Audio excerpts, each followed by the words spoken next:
Hello and welcome to Introduction to Oregon Early Childhood Inclusion. This is a recorded webinar. My name is Tess Wood and I will be taking you through this presentation.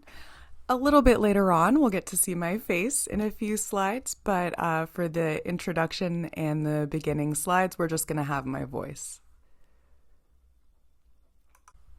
So let's go ahead and get started and take a look at what we're going to be talking about today. First, we're going to unpack the federal policy on inclusion of children with disabilities in early learning environments. This is also known as IDEA, so we're going to be unpacking that. We're also going to and then we're going to move right into an overview of the Oregon Early Childhood Inclusion Initiative. We're going to talk briefly about the two frameworks that are implemented as part of that initiative, which are the Indicators of High Quality Inclusion and the Pyramid Model Framework. And we're also going to talk about the structure of the initiative and how support flows along that structure. After that, we're going to talk about the outcomes that we've already seen from early adopters of the Oregon Early Childhood Inclusion Initiative, and we're going to be sharing resources at the end and throughout the training. So, before we get started, I'd like to take a moment to talk about Oregon's equity stance in education. So I will read this statement for you.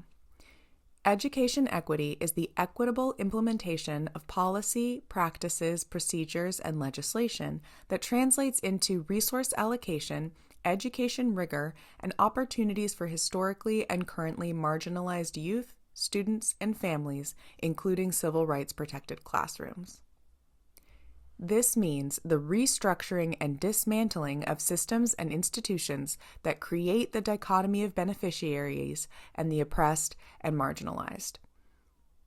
What we're saying with this statement is that if we are going to truly deliver education that meets the needs and provides positive outcomes for all children and families, regardless of where they come from, what their background is, or what struggles they're facing, this means that we need to restructure and dismantle the systems that currently exist that prevent that education, that reach, that meeting of people where they are from happening.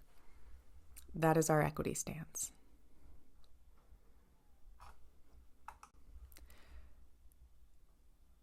I'd also love everyone to take a moment here and think about this quote. Inclusion is not a place.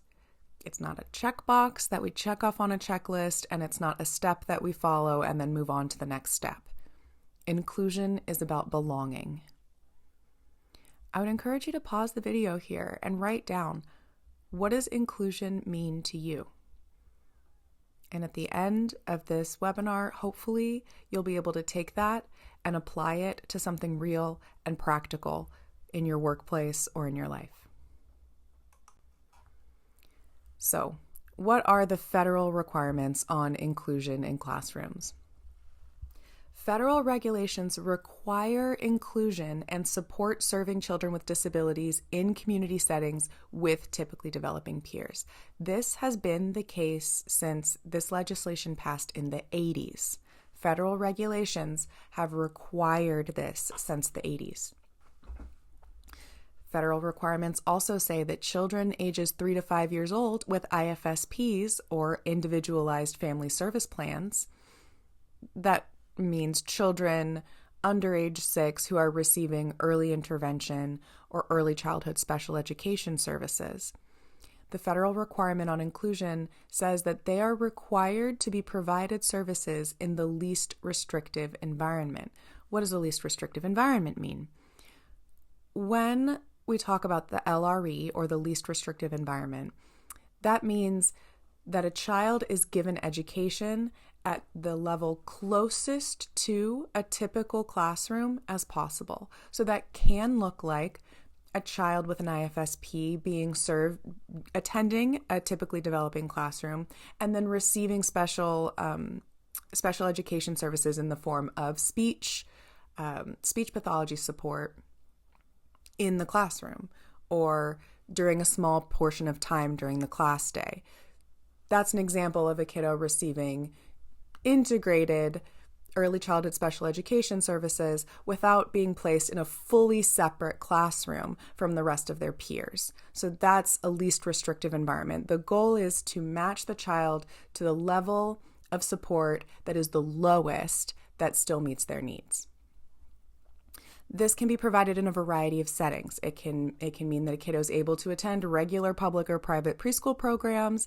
It could mean that a kiddo is able to go to a regular child care facility, a community-based child care facility, or even services can be received in the home. The point is that every kiddo is getting just what they need to succeed without preventing them from connecting with their peers of similar ages, regardless of their peers' ability level. So we're going to take a small detour for a moment away from the federal requirements for inclusion in education, and we're going to talk a little bit about what prevents children from being served in inclusive environments. And the primary thing is ableism. Equity in education cannot be addressed without also addressing ableism, because ableism is a form of systemic oppression that gives advantages to people without disabilities. A lot of times we might think ableism is simply something like using an ableist slur or committing a crime against a disabled person because they are disabled, or some other form of violence against someone because of their ability or disability. However, that's just the top of the iceberg. That's just the part that everybody can point at and say that is definitely wrong and that is definitely ableist. However, if we look at the subtle atheism portion of this iceberg, we can see that there is a lot more that contributes to the inability of people. I must rephrase that. There's a lot more that contributes to the lack of service that people with disabilities are able to access based on the way that our systems are structured. Ableism results in barriers and discrimination that negatively impact students with disabilities. Ableism suggests that some people's abilities are normal or better, and it ranks people's worth based on those abilities. That is the fundamental problem with equity in education, or one of them. And in order to address that equity problem, we have to address ableism. We have to address ableism in the form of calling disabled people inspirational for just living their lives.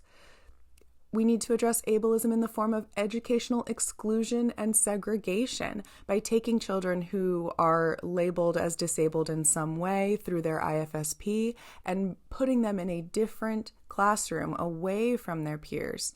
That is segregation and exclusion. It can come in the form of lack of captions or other accessibility services to make sure that everyone is able to access a resource.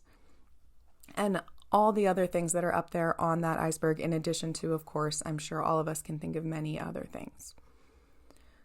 So this was just a small detour to talk a little bit about what prevents us from already achieving equity in education. Now, why do we care? Why do we care about equity in education? What are the impacts of excluding a child from their typically developing peers? Are there any? The research shows that there are impacts. So right now, we know that the number of young children with disabilities served in inclusive settings remains unchanged since the passage of IDEA, the Individuals with Disabilities and Education Act. This passed 40 years ago, and we still have not seen the segregation of classrooms change meaningfully on a national scale. Fewer than half of young children ages 3 to 5, of young preschoolers, receive special education services in regular early childhood programs. That's less than 50%. Even though federal requirements say that all children should try to be served there. The goal should be that they are served in regular early childhood programs. 3-year-olds are the least likely group of young children to receive services in inclusive settings. We know that children with certain categories of disabilities have less access to inclusive settings. This is where ableism comes in again. Certain types of disability might be deemed more disabled than other types and have less of a chance, or be given less of a chance to succeed in an inclusive setting and be placed immediately in a segregated setting. We also know that children of color are less likely to receive a developmental screening or obtain early intervention services when we need them. So children of color are underserved in the sense that not all of them are getting screened when they need to be screened, and they're not getting what they need when they need it in terms of early intervention services. And yet, despite that, children of color are also overrepresented in special education and are more likely to be denied the chance to succeed in an inclusive setting. They are more likely to be removed and placed in a segregated special education setting. These are things that we know. This is what the research has shown us. The research also shows that young children are being suspended and expelled from preschool at rates higher than that of K through 12 education. So preschool children are suspended 3 times more than children in kindergarten through 12th grade. All of the grades of school expel less than preschools, 3 times less, in fact. If we go younger than preschool, so if we go under age 3, we're seeing even higher numbers. So the younger you are as a child, the more likely you are to be suspended or expelled from your educational setting. I don't think any of us wants that to be true. But how can this be true? How can this be true? Well, if we look at suspension and expulsion in early childhood, it's often not called by its name. So a lot of the times maybe even the teachers and the school administrators themselves may not be aware that they're actually suspending and expelling their early childhood students. So what is an in-school suspension in early childhood? An in-school suspension is a situation where a child is removed from their classroom and their peers, where they are no longer able to be in the learning environment with their peers. So that might be an hour-long in-school suspension when they have to go to the principal's office and hang out for an hour. It might be a child's placed in a different room for the remainder of the day. Both of those are in-school suspensions, even if we don't call them that. An out-of-school suspension is just as simple as picking up the phone and asking a parent to come pick their child up. Every time we do that, that is an out-of-school suspension. Now, of course, there's policies around illness, and that's not considered a suspension. But when we're talking about asking a family to pick up their child as a consequence or as a result of the child's behavior, that is when we're talking about an out-of-school suspension. So anytime we call a parent and we say, hey, unfortunately, today your kiddo bit their peer, and so you're going to need to come pick them up, we have suspended that child for that day for that behavioral action. So what about expulsion? What does expulsion look like in early childhood? Expulsion is whenever a program unenrolls a student from their roster, from their enrollment, from their classrooms. If a child is no longer welcome back at a center because of their behavior, or a program because of their behavior, or a classroom because of their behavior, that kiddo has been expelled. It doesn't matter. It could be that parents would hear from the program that perhaps their kiddo wasn't a good fit. Maybe the program can no longer support the needs of their child. Maybe it's just not working out. But for whatever reason is given and whatever it's called, a child being not invited back is an expulsion. Or a child being asked to leave services permanently is an expulsion. But we can even do soft expulsion in early childhood. We can do that by asking families repeatedly to pick up their children. We can even do that by making a plan, by saying, hey, every single day, your kiddo, I'd like you to pick them up 2 hours early. We've essentially expelled that kid from 2 hours of instruction for every single day that they attend class.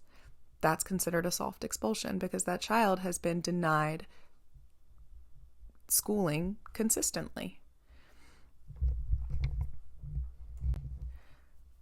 So before we move on to talk about disproportionality, I would like to encourage all programs to think about suspension and expulsion and call it what it is. Because I think a lot of the time in early childhood, we are afraid to say, this kiddo was suspended, this child was expelled, this student was expelled from classes because of behavior. We know that that doesn't sound good and that doesn't feel good in our hearts to do a lot of the time.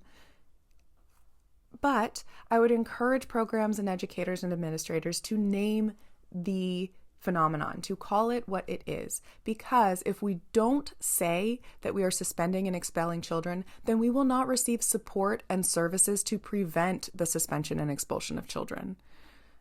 It's always better to call something what it is and identify the problem in order to get potential solutions and supports for that problem. If we do not call it what it is, we'll never be able to fully deal with what's going on. So let's move on to disproportionality. We touched on this a moment ago. Children of color with disabilities are less likely to get the services they need, but more likely to be in special education services and be segregated out from their typically developing peers. Here's a few more statistics around this. Black children make up 18% of preschoolers, but 50% of all suspensions, of all preschool suspensions. That's a very big difference and indicates that there is some bias going on. Native American and Native Alaskan children make up 1% of preschoolers, but 3% of expulsions, which again indicates that there may be deeper things going on here. And preschoolers with identified disabilities are 2.5 times more likely to be expelled from their early childhood program. I don't think any of us want this. I don't think any of us want the children who arguably have the greatest need for services because of their historical and current obstacles being placed in their way. None of us want them to miss out on services, but that is what the research shows is happening. So what do we do about it? Hopefully that's where we come in. Our goal, Oregon Early Childhood Inclusion, our goal is to support prevention by creating policies that will use data tools to promote equity and shine a light on the impact of exclusion on children, families, programs, educators, and communities as a whole. And this is us, Oregon Early Childhood Inclusion. Hello.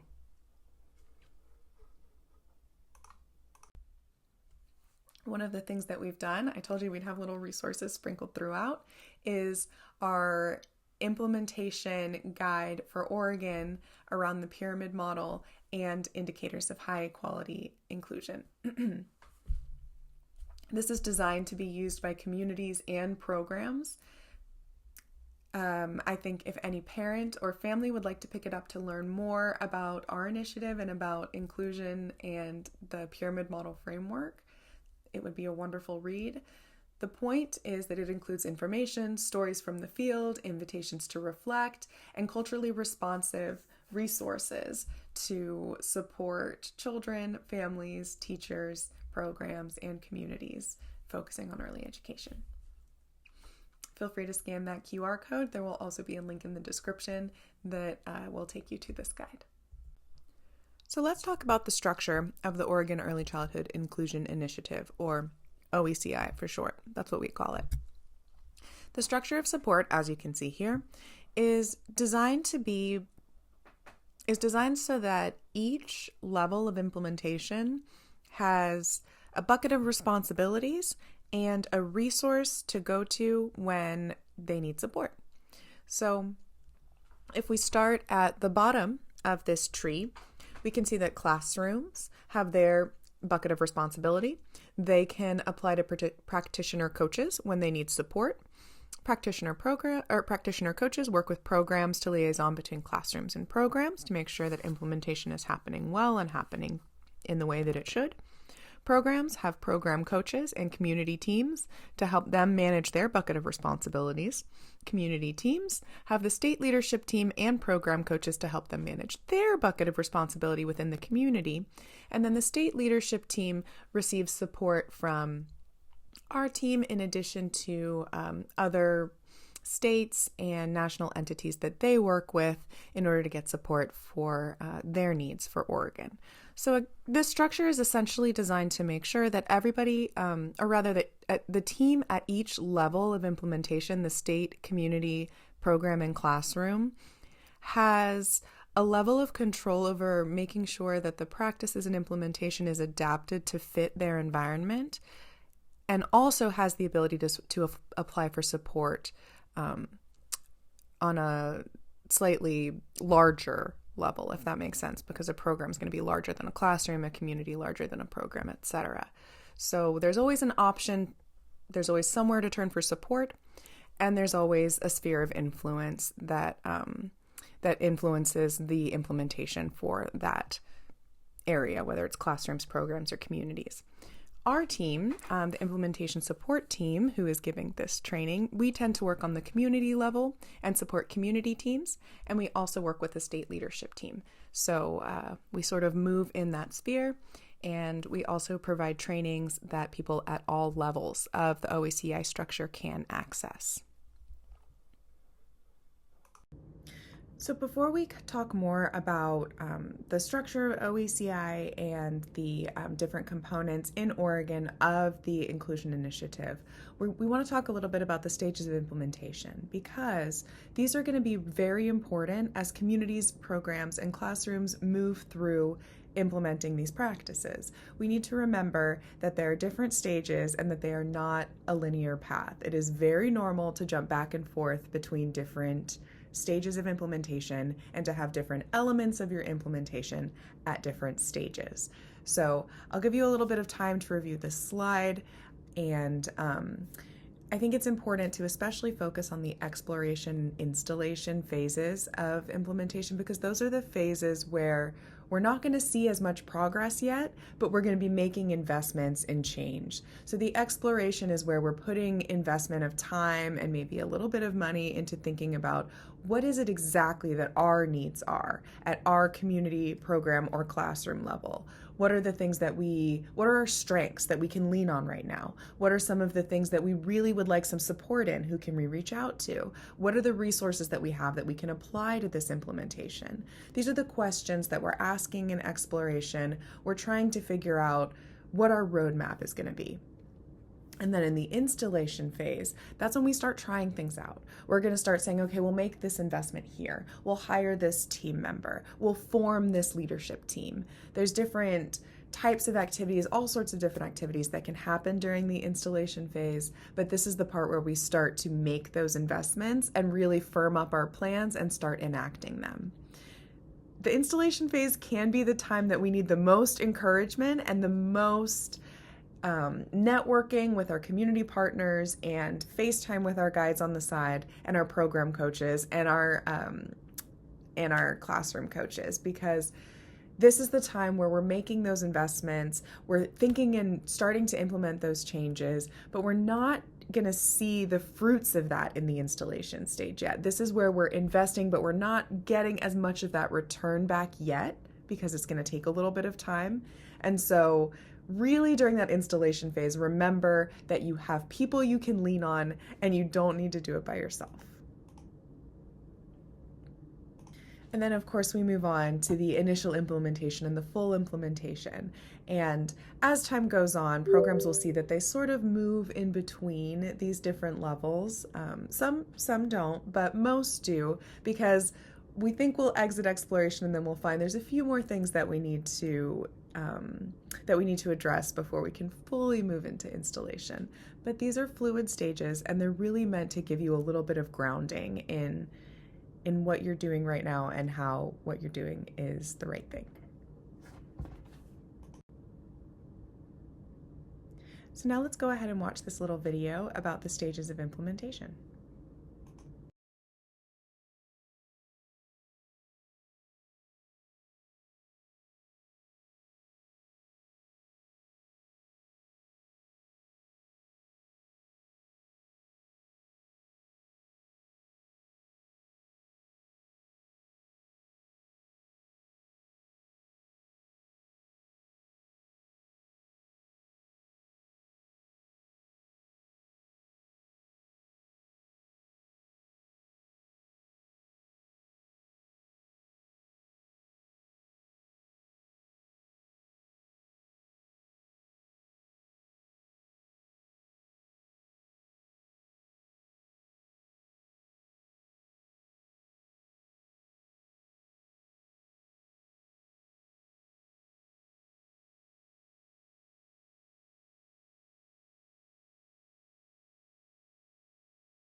Let's talk a little bit now about the state leadership team.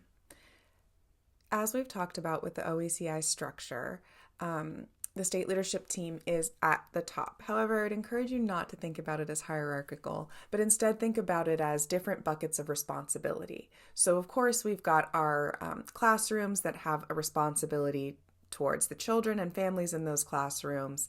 And then as we go up, each different tier of the OECI structure has its own bucket of responsibility. The state leadership team's bucket of responsibility focuses on state-level efforts, system policies, funding and coordination, state awareness, representation, assessment of state supports, setting data collection standards, using data, and the like. It focuses on having a bird's eye view of the state and providing supports on a system level. Next, let's take a look at who comprises the state leadership team. The state leadership team includes representatives from each of the organizations or state agencies represented here. There are some that send more than one and some that have one representative.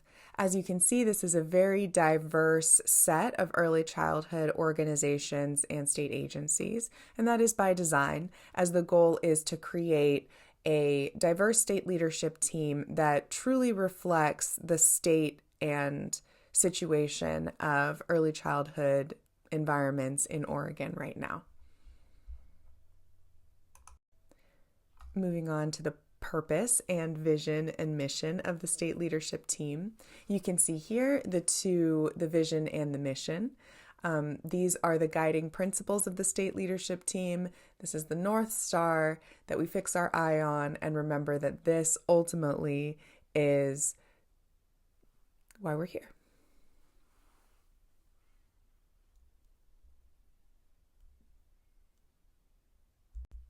And then we have our shared values. These are shared by the state leadership team and by the entire initiative. Of course, disability is to be appreciated as a natural part of the human experience that makes our families and communities stronger. Of course, families have the right to enter into relationships with providers where they can trust that their child will be welcomed and seen in all of their human dignity, including their culture, race, ability, or disability, and loved for all of that. Of course, all learning environments for young children and their families should be inclusive, culturally responsive, and identity affirming. Everybody deserves that. Every child deserves to learn and thrive together with their peers, friends, and neighbors. And we know that children achieve their best self when they're nurtured by empowered families, providers, and communities. And finally, a shared value that we all know is that the early care and education system is enhanced and strengthened through a network of professionals, parents, and community members. These are the shared values of the initiative as a whole and of the state leadership team. Now let's move on to what's actually being implemented in the OECI initiative. On the left-hand side, we've got a QR code that will take you to the Pyramid Model website, challengingbehavior.org. That's run by the National Center for Pyramid Model Innovations, or NCPMI. That link will also be down in the description. This is a website, or this framework, the pyramid model, is the framework that we're implementing to address behaviors that adults find challenging by increasing children's social emotional learning. On the right-hand side, we have the indicators of high quality inclusion. That QR code will take you to the ECTA website, which stands for Early Childhood Technical Assistance. They are the organization that stewards the indicators of high quality inclusion, which are best practices and recommendations for inclusion of children with disabilities and children of all backgrounds in all learning environments. These two frameworks are knit together in our inclusion initiative through practice-based coaching. Practice-based coaching is the framework by which programs and classroom staff are invited to learn about both of these frameworks, and their learning is scaffolded through the practice-based coaching framework. We've got a short activity here. I would encourage you to pause the video and take a moment to write down what barriers and what opportunities you see right now based on how far we've gone in this presentation. Think about your setting, your community, your program, your classroom, your family childcare, wherever it is, your home, wherever it is that you sit in the early childhood continuum or space. Take a moment to write down what barriers do you think stand in your way of impacting your ability to provide early childhood support or services without incorporating exclusionary practices. So I'll say it again. What barriers are you encountering right now that are preventing you from being inclusive in your setting? Once you've taken a moment to write those down, let's try to look for the opportunities as well. Think about options, ideas, areas where there are opportunities in your specific practice to integrate inclusivity as opposed to exclusivity. Once you've listed a few of those out, see if there's any themes in where the barriers are, where the opportunities are. Are there more barriers that are individual? Are there more barriers that are systemic? Are the barriers on the program level? See if you can find themes. Where are the opportunities? This might help you have a little bit of a roadmap for engaging with the rest of the training. Here's an example of what some barriers and opportunities might look like. This one looks like it might be done on a community level. So some challenges might be funding. It might be that it's difficult to find coaches who are available to help people in your program or in different programs, implement practices. Maybe collaboration is a challenge. Maybe an opportunity in your community is collaboration. Maybe that's something your community's done really well. But maybe the funding is still something that is a challenge in your community. These can look different at every level and for every individual and for every individual entity. But we might find, if we compare, that some of us might have barriers that are opportunities for others. So this is a really great opportunity to reach out and network. If you're taking this course in any sort of group setting, this would be a great time to pause and have a discussion about how can we help each other? What are we missing? What do we have? What can we share? So now we'll move on to talking about the indicators of high quality inclusion. There are inclusion indicators for each level of the initiative. So we've got state indicators, community indicators, program indicators, and classroom indicators. And each of those will address the unique opportunities and barriers of inclusion at each of those levels. What we know about inclusive education, which is education where children who are diagnosed with disabilities are learning alongside their typically developing peers in a typical average classroom. That is inclusion, when there is no segregation of children with disabilities from children who are not diagnosed with disabilities. Inclusion is also when children of all backgrounds, including historically marginalized populations, are welcomed into high-quality early childhood environments. Inclusion means inclusion. Nobody is excluded. So, what we know is that this benefits children with disabilities. It gives them positive developmental gains across all areas. It increases their social skills. It gives them peer relationships that are better. They gain their skills in language and literacy. It has benefits across the board for all children with disabilities. But it also has benefits, it also has benefits for children without disabilities. It gives greater cognitive and language skills to all children in inclusive settings, including those without disabilities. It gives children without disabilities higher level empathy skills, which is an excellent thing to be building in a young child. It gives them advanced social skills, awareness, respect, and understanding of diverse abilities.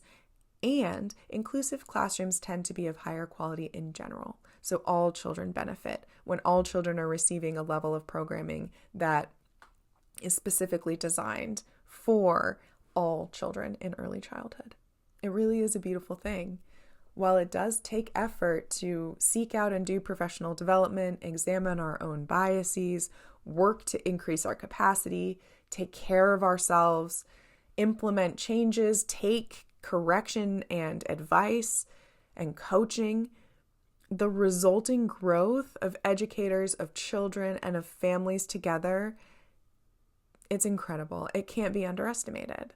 This work is worth it. The evidence shows it, and so does our practice.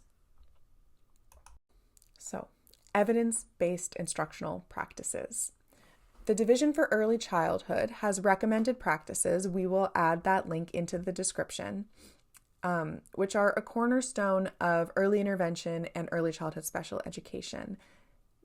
These types of practices maximize learning and improve developmental and functional outcomes for young children.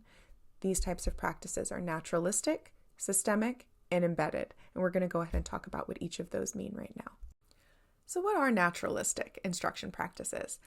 As you may guess, they are instruction practices that are embedded in a child's natural everyday activities in an early childhood environment. So when you are implementing naturalistic instruction practices, that requires attention to what the children are doing, what their behavior is, and not just challenging behavior, all behavior. So it involves providing natural consequences in response to child-initiated behavior. It involves encouraging child engagement. It involves modeling new ways of doing things, but generally it's child-led and it's instructor response to what the kiddo is doing and the instructor modeling things for the child to absorb. Now we'll move on to embedded instruction practices. Embedded instructional practices, those are situations that the educator is going to engineer, that is a designed activity that has a goal to target skills and functional behaviors.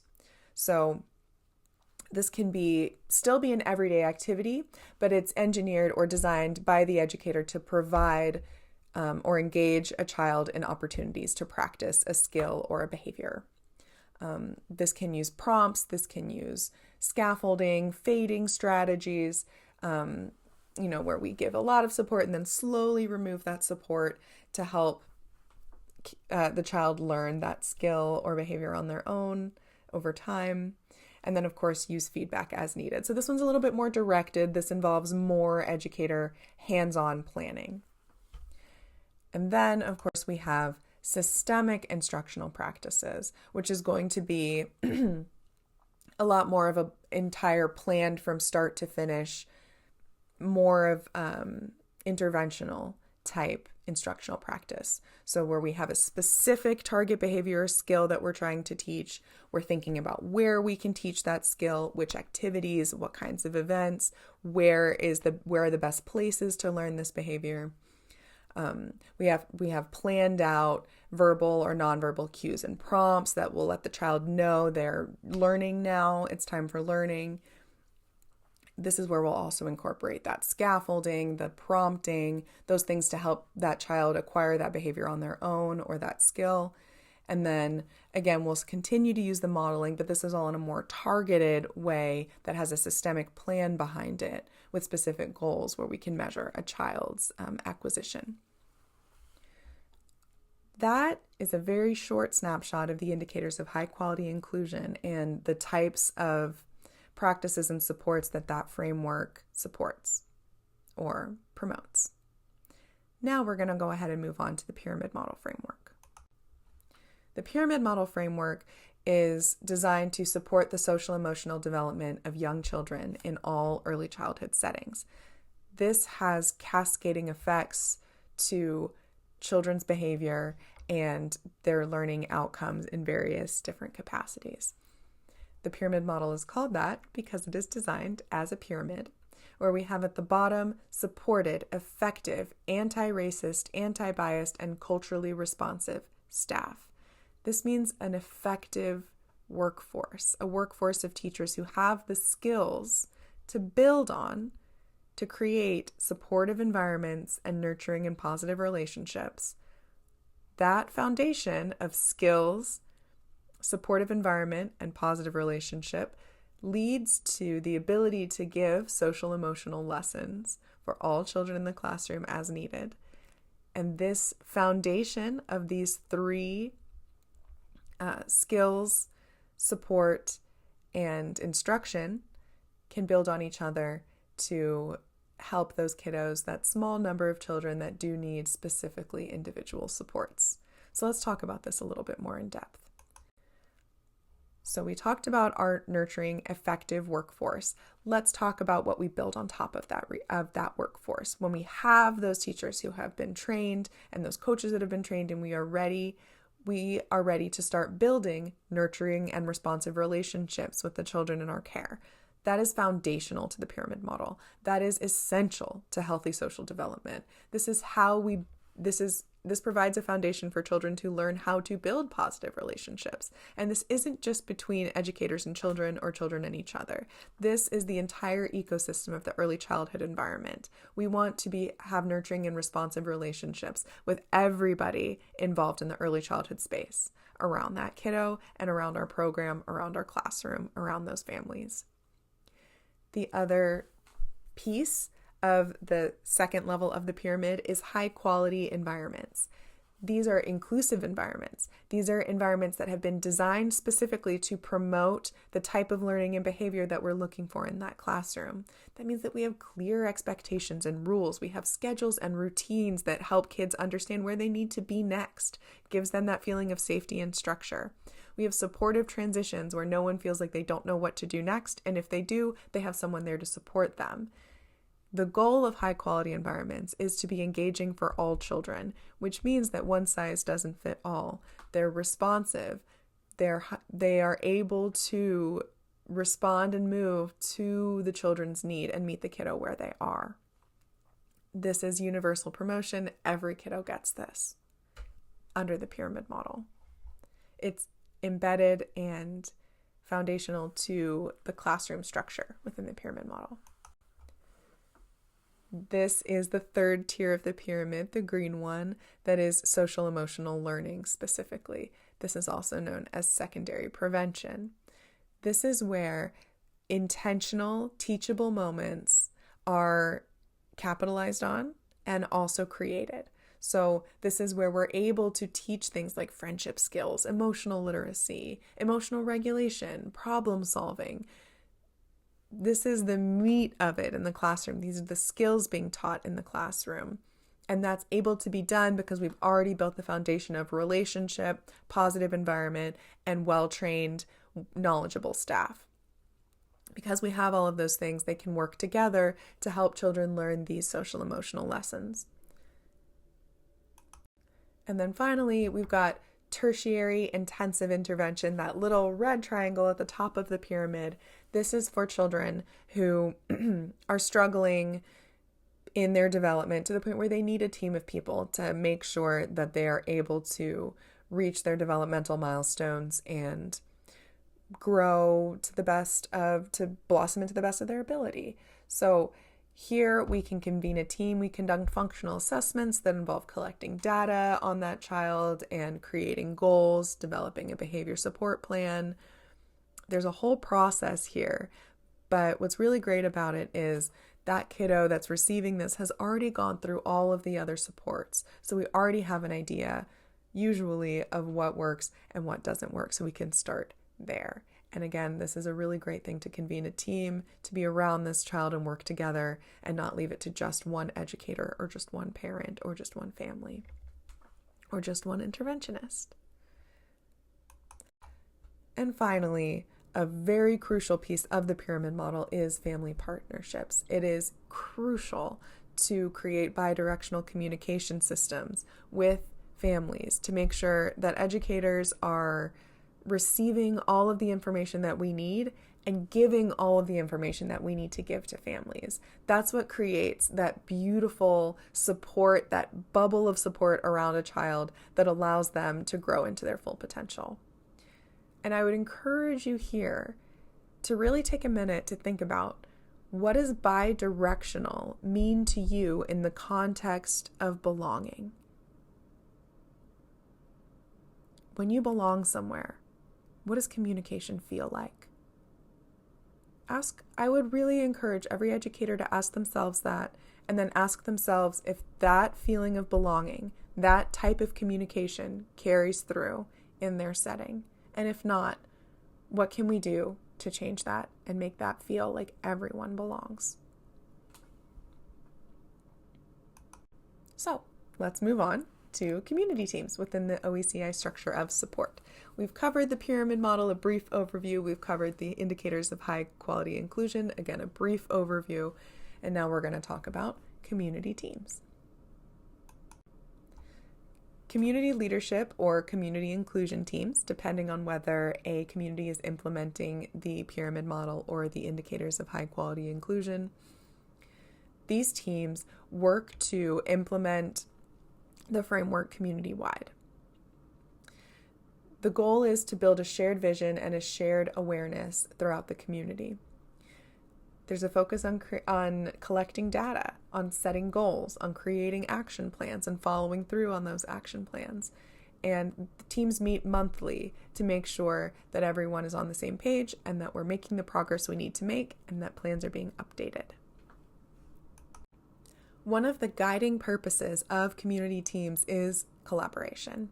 The point is to get a diverse group of people from various areas of the early childhood space to come together and represent children in their sector. And as you can see from this list here, this includes all sorts of different types of programs. This includes families, this includes home visitors, this includes family advocacy, early learning hubs, special education, mental health consultation, tribal consultants, tribal liaisons, culturally specific programs, community-based organizations, program coaches, all sorts of people who work in the early childhood space should come together on the community team. Because we want to have diverse viewpoints and different perspectives to get as big and as complete of a picture as we possibly can. Now we're going to watch a little video to remind us about the stages of implementation and how we need to go slow to go fast.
So here's another resource that we've sprinkled in here for you. This is the Oregon Pyramid Model and Inclusion Indicator Frameworks Implementation Map.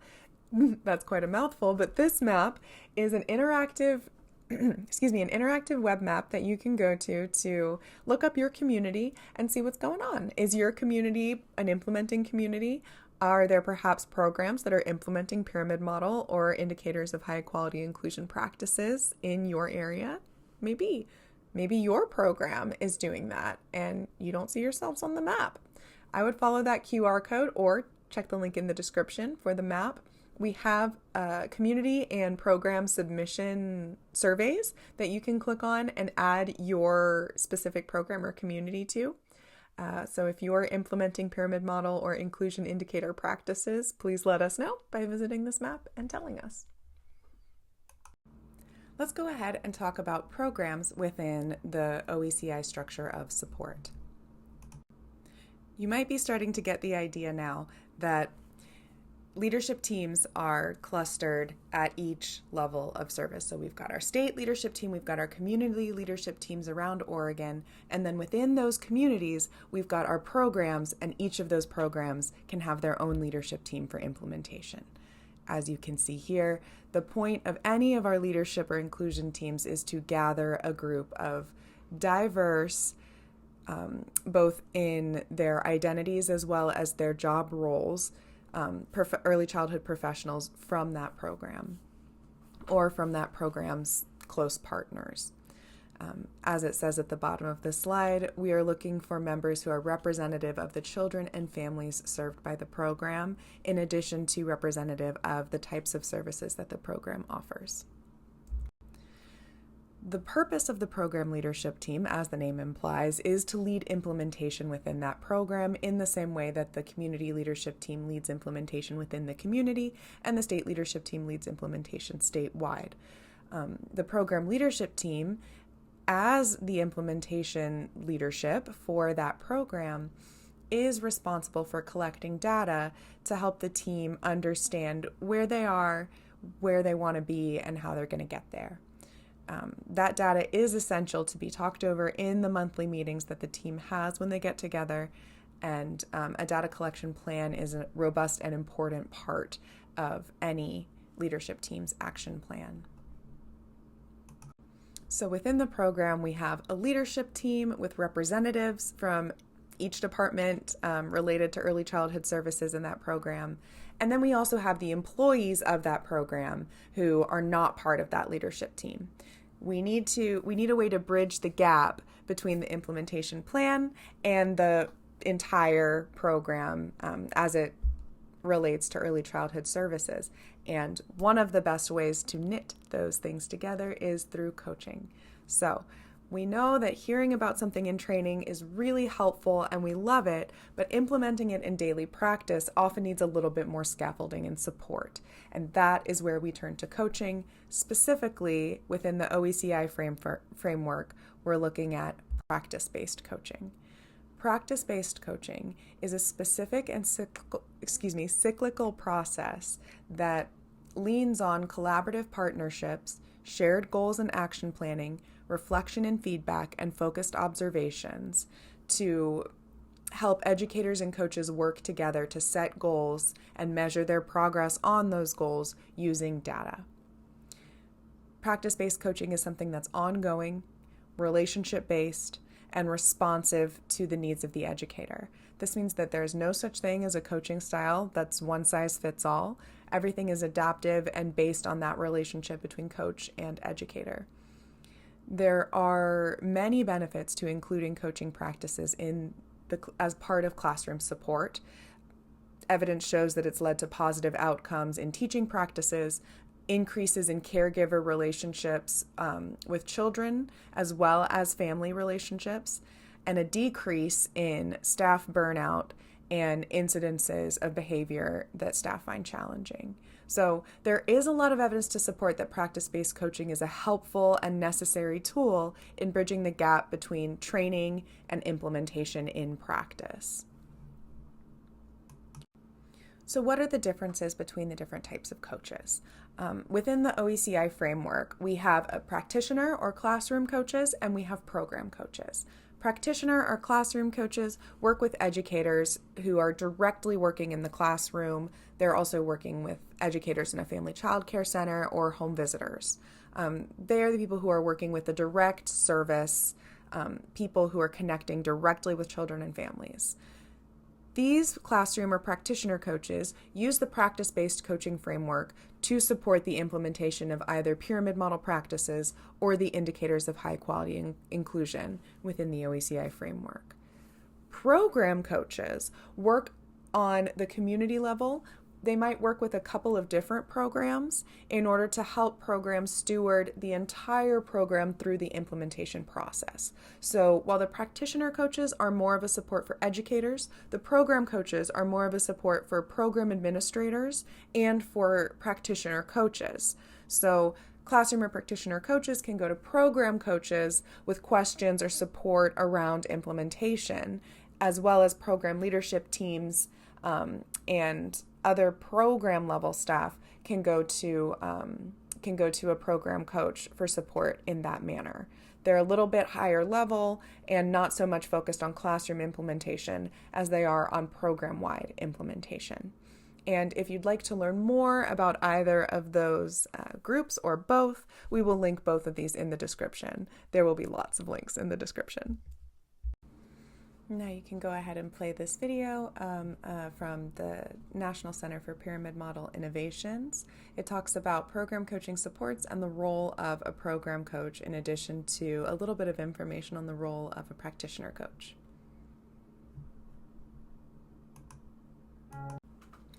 So finally, in our OECI structure, we're going to talk about arguably the most important part, which are the classrooms, because this is where the kiddos come. This is where we get the people that we're actually trying to improve outcomes for, is in the classroom. So, as you can imagine, there's a lot of data coming out of classrooms, and ideally, through this structure, there's also a lot of support flowing into classrooms. So first, let's talk about data collection in classrooms. We have the Teapot tool for, as you can see here, for preschool classrooms that are implementing pyramid model practices. That's the Teaching Pyramid Model Observation Tool, also known as the Teapot. This focuses on teacher-child and family interaction to best support the social-emotional development of young children. So, listed here on the slide are the various, competencies that Teapot observes for and what we're looking to see in the classroom. Similarly, on the inclusion side of classroom observations, we have the early care and education environment indicators and elements of high quality inclusion. We call that one the ECEE. So this one was developed by ECTA, and this is the one that walks hand in hand with the indicators of high quality inclusion. So these indicators focus on observing these aspects of the classroom. As you can see, looking back and forth between these two slides, there's a lot of similarities between what the ECEE and the Teapot observe for, which makes a lot of sense because both frameworks are focused on improving the outcomes of young children. However, the ECEE indicators are more focused on high quality inclusion of all children in classrooms, while the Teapot observations are slightly more focused on social emotional learning and addressing behavior that adults find challenging. So these are the two primary tools that are used in early childhood settings to observe classrooms with an eye towards inclusion or an eye towards pyramid model practices. Now here, we're going to take a pause, and I would love for you, on your own or in a group if you have that option, to take a moment, read through this slide carefully, and really give yourself 20 minutes or more even to discuss internally or as a team the capacity, usability, and supports available in the pyramid model or the inclusion indicator frameworks. The goal of this activity is to imagine that your program, your community, or your classroom is going to start implementing pyramid model practices or the indicators of high quality inclusion. Which one would be the best fit for your setting and why? These guiding questions are here to help you think about how would each of these tools fit into our existing framework and what supports do we already have in place that would create opportunities for success for the implementation of this program. Take as much time as you need. So, We've talked through the structure of OECI. We've done an overview of the supports and an overview of the various elements of implementation. So now we're going to talk a little bit about specific outcomes, both Oregon specific and outcomes that we know in general from implementation of each of these practices. So starting in general, we know that the outcomes from community inclusion are increased collaboration within that community, unified mission and vision throughout that community in the early childhood space, which I think all of us can say makes a really big difference in being able to align services.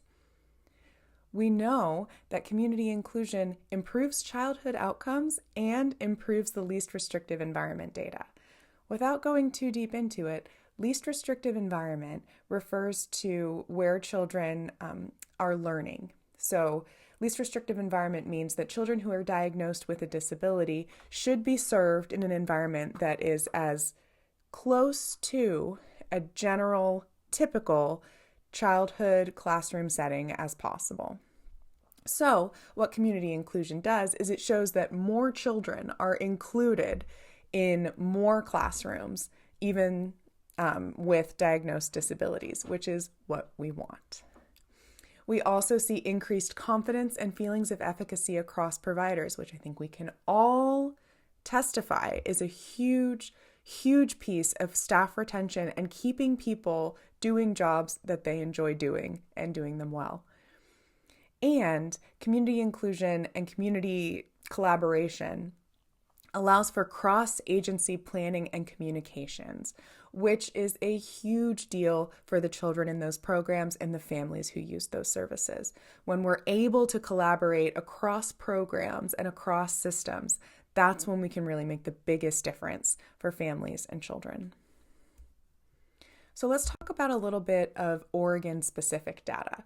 We've got Sunshine Early Learning Child Care Center highlighted here. So Sunshine Early Learning Child Care Center became an inclusion site in 2020. They had a lot of new staff and many children with suspected and diagnosed disabilities. The staff chose to partner with their Preschool Promise coach in addition to the Clackamas Education Service District special education staff, and they chose to take training on the indicators of high quality inclusion and pyramid model. They're also implementing coaching at their program. The classroom staff meet regularly with their special education providers, and the program created a program leadership team to make sure that those practices are being followed and address implementation. As a result, the data from Sunshine Early Learning Child Care Center shows us that over the years that they've been implementing the indicators of inclusion and pyramid model practices, we can see that the inclusion indicators, the number of inclusion indicators in place has increased over the years. An interesting piece to note here is the initial assessment or observation showed that there were no indicators that were not in place. But by the second one,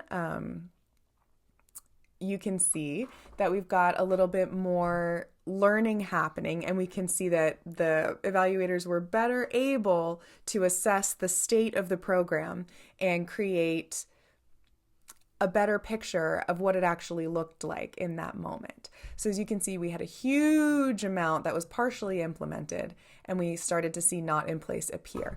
This is very normal when we're looking at program-wide observations and implementation data. Often the first one is still the team learning about the tool, and the second time that we do the assessment, we'll have a little bit more knowledge, and we'll probably get a better picture of what's actually going on now that we know the tool better. So this mirrors also the stages of implementation, the fact that exploration and installation, we tend to go back and forth between those two a few times before we move on to partial implementation. So really, this data is very well aligned with what we know about implementation science and how implementation works. if we take a look here at the difference between the second to the third assessment, you can see that there was a lot of rapid growth in 7 months. In the 7 months between these two assessments, we can see that we had a whole lot more fully implemented inclusion indicator practices here as a result of implementation efforts. I would encourage you to take a look at this graph a little bit more and think about what else you see. What else can you learn from the percentages showed in this graph? But for now, we're going to go ahead and move on to a community that has been also implementing the indicators of inclusion. This community had a different journey and benefited from cooperation with another community who were further along on their implementation journey. So, that is to say, in 2020, when this community entered implementation, they already had a good understanding of what this tool, how this tool worked and how to use it, because they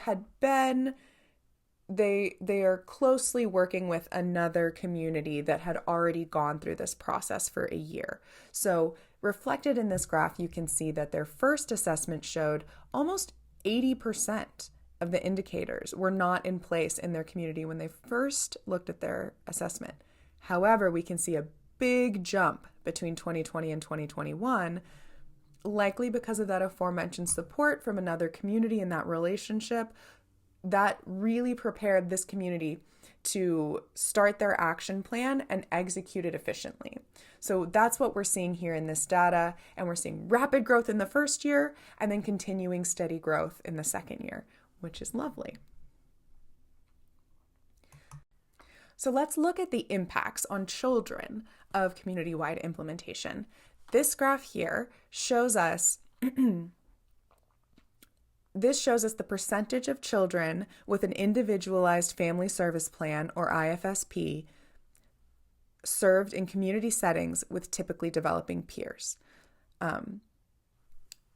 In plainer language, what this shows is the amount of children with the percentage of children with diagnosed disabilities who are not in a special education classroom, who are receiving their services, special education and general education services, in the same classroom as peers who do not have diagnosed disabilities. This particular community started out the 2019-2020 school year with 22% of the children with IFSPs served in community settings. The community inclusion team set a goal to have 30% of children with IFSPs served in community classrooms, but by the 2021-22 school year, they had eclipsed that goal, and now 50% of children with IFSPs are being served in community settings. This was intentional, and it took a community-wide approach to inclusion. Every time I see this, I get emotional, because as a state, our target is to have 35.5% of children with disabilities included in community classrooms. I'm sorry, but this community was so committed to their disabled children that they have achieved a 50% number, which is incredible and higher than the national average by quite a lot. This goes to show that in a very short time, with the addition of a catastrophic pandemic, we can still meet these goals, and we can still do so well and do better by children. All right, let's move on. Now we'll take a look at the benchmarks of the community-wide benchmarks of quality from 4 communities that formed their community leadership team last year in the 2023-2024 school year. Each of these 4 communities formed community teams formed during that time, and these are the number of pyramid model practices in place for each of these communities. So as we can see, the bucket that is most in place is going to be the community leadership team membership and planning. which makes sense because this is when the teams were formed.